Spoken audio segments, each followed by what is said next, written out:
大家好，歡迎收睇 GNG 生活日常。呢一個系列咧係回顧一啲經歷過幾代蛻變嘅香港建築。上一集我哋介紹咗中環郵政總局，今集咧我哋稍移玉步去睇一睇就喺旁邊嘅香港大會堂。現時嘅香港大會堂咧係屬於第二代，佢同周邊嘅第四代郵政總局同埋已拆卸嘅第三代中環天星碼頭同埋皇后碼頭都係屬於同期嘅建築，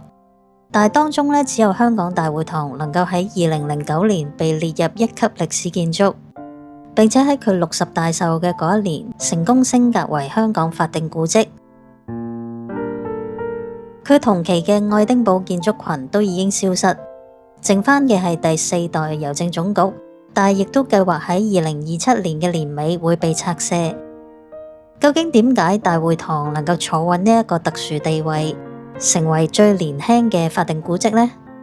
我哋先從佢初代講起。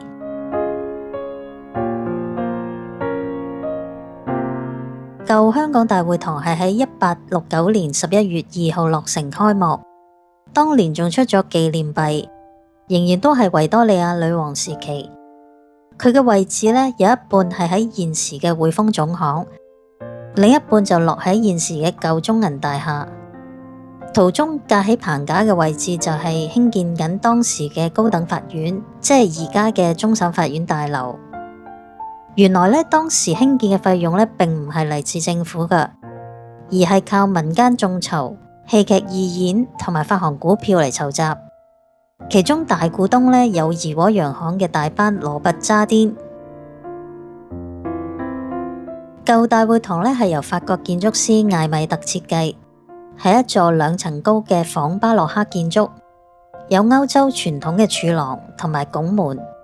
下層嘅東翼係博物館，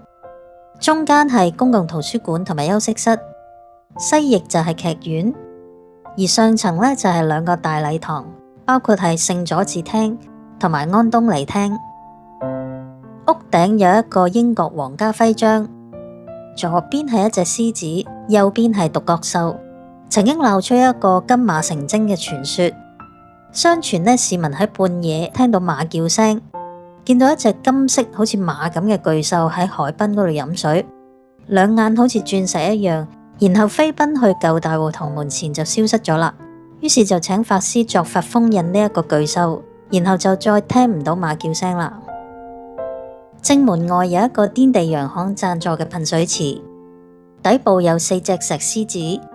中間係4個男性同埋野獸頭雕像，頂部有一個天使雕像。其實噴水池係長期都冇水嘅，因為當年食水短缺，但係佢曾經復活過2次，分別係喺1929年歡迎告士打公爵訪港，同埋喺1930年海港水管啟用典禮。傳媒咧仲大肆報道添，但係後嚟咧就俾市民投訴浪費食水。舊大會堂係當時洋人上流社會嘅社交場所，華人使用咧係受到好多限制嘅，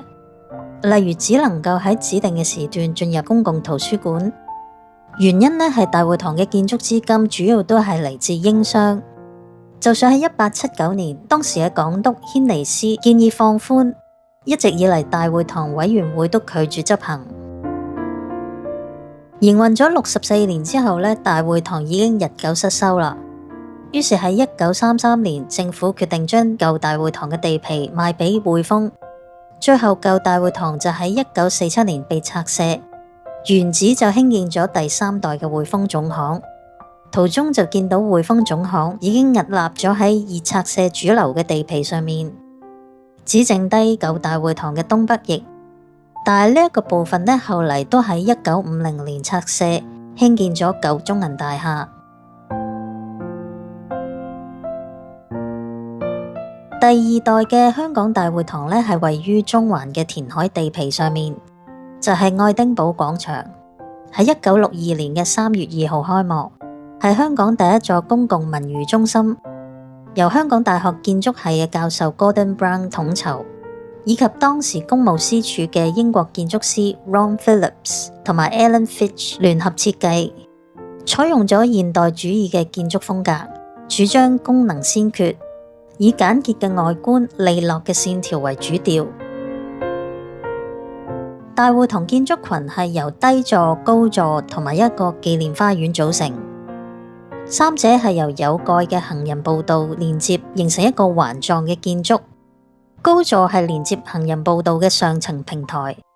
平台呢分別有直梯同埋旋轉梯連接地面。低座高3層，主要係用作表演同埋展覽場地。所以設計務求盡量減少支柱，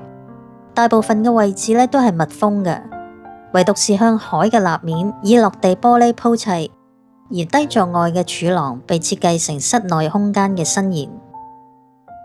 低座音樂廳同埋劇院嘅天花係由聲樂專家特別設計，以減低回音。1966年曾經落暴雨，引致612雨災，同年夏天有颱風溫黛襲港，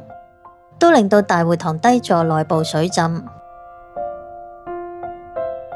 高座樓高12層，呈長方盒形，佢嘅亮點係具規律性嘅格狀窗戶同埋黑白線條嘅對比。高座有公共圖書館、展覽廳同埋婚姻登記處。其實我自己都係喺呢一度註冊結婚嘅。紀念花園嘅中央有一座12邊形嘅紀念龕，係紀念2戰之中為保衛香港而犧牲嘅軍人同埋平民。紀念龕嘅內部存放咗陣亡者嘅名冊同埋木匾，牆上鑲有紀念嘅詩句。花園有2個入口，各安裝咗1對銅門，上面鑲有香港義勇防衛軍嘅軍徽。大會堂曾經進行過多次嘅翻新，原始版本嘅紀念花園喺西南方同埋東北方係有高低差嘅，由一個 Y 型嘅高台接駁。後嚟喺1992年翻新嘅時候，將花園嘅4面拉平，加入咗一條向南伸延嘅水道，寓意將英魂引領到天堂。但係有市民投訴水道淺濕腳，所以後嚟就被填平轉為花槽，改以水池圍繞紀念龕，水道就縮短去草坪嘅範圍。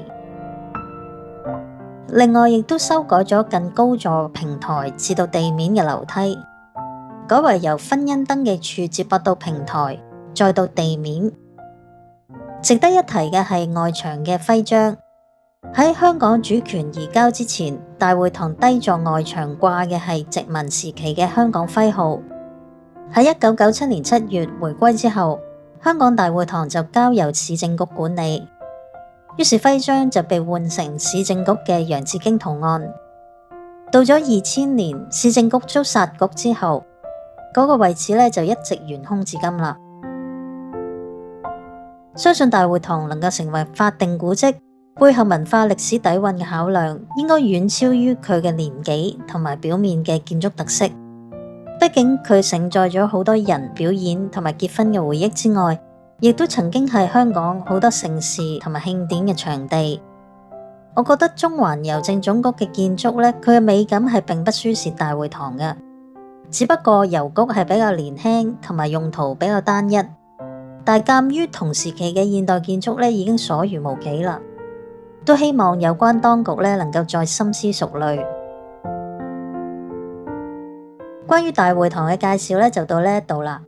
如果大家鍾意呢條片嘅話，歡迎讚好、訂閱、留言。多謝大家收睇，我哋下次再見，拜拜。